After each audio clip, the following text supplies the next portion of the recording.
امام حسین رضی اللہ تعالیٰ عنہ نے ارشاد فرمایا، عورت کا پردہ کرنا شہید کے خون سے بھی افضل ہے، اور حیادار ہونا مرد پر بھی اتنا ہی واجب ہے جتنا کہ عورت پر۔ رسول اللہ صلی اللہ علیہ وآلہ وسلم نے فرمایا، جو خاوند رات کو بیدار ہو کر بیوی کو جگائے جس پر نیند کا غلبہ ہو رہا ہو تو اس کے منہ پر پانی کا چھینٹا دے، پھر دونوں اپنے ہی گھر میں عبادت کے لیے کھڑے ہو کر اللہ تعالیٰ کا ذکر کرنے لگے، یعنی نماز تہجد پڑھنے لگے، تو اللہ تعالیٰ دونوں کی مغفرت فرما دے گا۔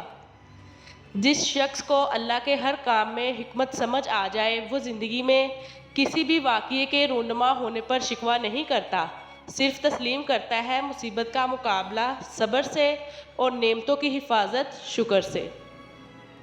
حضرت علی رضی اللہ تعالیٰ عنہ نے ارشاد فرمایا، جو انسان یہ سمجھتا ہے کہ اللہ جو کرتا ہے وہ ہمارے لیے بہتر ہوتا ہے، وہ کمال کا ایمان رکھتا ہے۔ نصیب تو اس مٹی کے تھے جو ہر وقت حضور پاک صلی اللہ علیہ وآلہ وسلم کے قدم چومتی تھی۔ بے شک پاکیزہ اور وفادار مرد بھی عورت کا مان، عورت کا غرور ہوتے ہیں۔ رسول اللہ صلی اللہ علیہ وآلہ وسلم نے ارشاد فرمایا، زمانہ جلدی جلدی گزرے گا اور دین کا علم دنیا میں کم ہو جائے گا، دلوں میں بخیلی سما جائے گی اور لڑائی بڑھ جائے گی۔ سمجھدار بیوی وہ ہوتی ہے جو زندگی کے معاملات میں خاوند کو بڑا بنا کر رکھے، کیونکہ خاوند کو اللہ تعالیٰ نے مرتبے میں بڑا بنایا ہے۔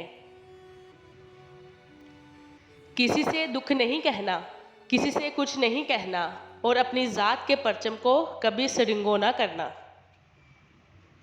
تم اپنی غلطیاں نہیں مٹا سکتے اگر تم اسی راستے پر چلتے رہو۔ خواہشات کو جنون نہ بنائیں، زندگی میں بہت کچھ ہمارے لیے نہیں ہوتا۔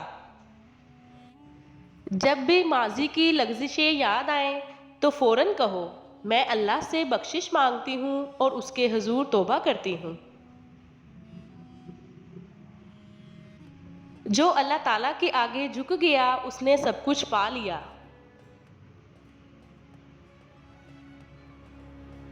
گھر بڑا ہو یا چھوٹا، مٹھاس نہ ہو تو انسان تو دور کی بات چونٹیاں بھی نہیں آتی۔ حضرت علی المرتضیٰ رضی اللہ تعالیٰ عنہ کا قول ہے، دوستی اور دشمنی میں بھی اعتدال رکھیں۔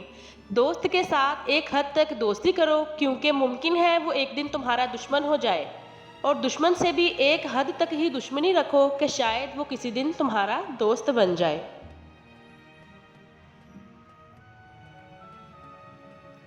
نیکیاں کرتے جاؤ اور دریا میں ڈالتے جاؤ، جب کبھی زندگی میں طوفان آیا تو یہی نیکیاں کشتی بن جائیں گی۔ وہ کیا ہی بد نصیب انسان ہے کہ جس کے دل میں اللہ تعالیٰ نے جانداروں پر رحم کرنے کی عادت پیدا نہیں کی۔ حضرت نظام الدین اولیاء رحمۃ اللہ علیہ فرماتے ہیں، اگر کسی نے تیری ایذا کے لیے راستے میں کانٹے رکھے ہیں تو اسے راستے سے ہٹا دو، اور اگر تو نے بھی اس کے جواب میں اس کے راستے میں کانٹے رکھے تو پھر تمام دنیا میں کانٹے ہی کانٹے ہو جائیں گے۔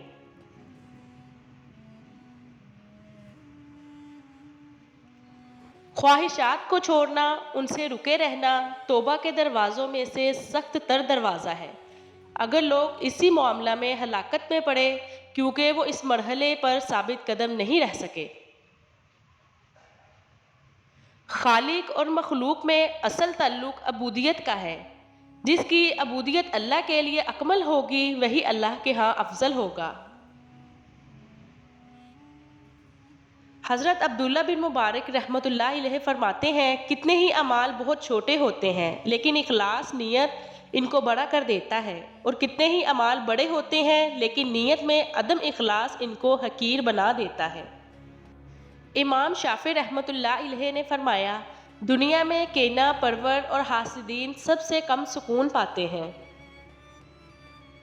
شیخ ابن سعدی رحمۃ اللہ علیہ کا فرمان ہے، جو اللہ کی خاطر گناہ کو چھوڑ دیتا ہے حالانکہ اس کا نفس اسے چاہ رہا ہوتا ہے تو اللہ اس کے عوض اس کا دل ایمان اور کشادگی سے بھر دیتا ہے، اس کے رزق میں برکت اور بدن کو صحت عطا فرماتا ہے۔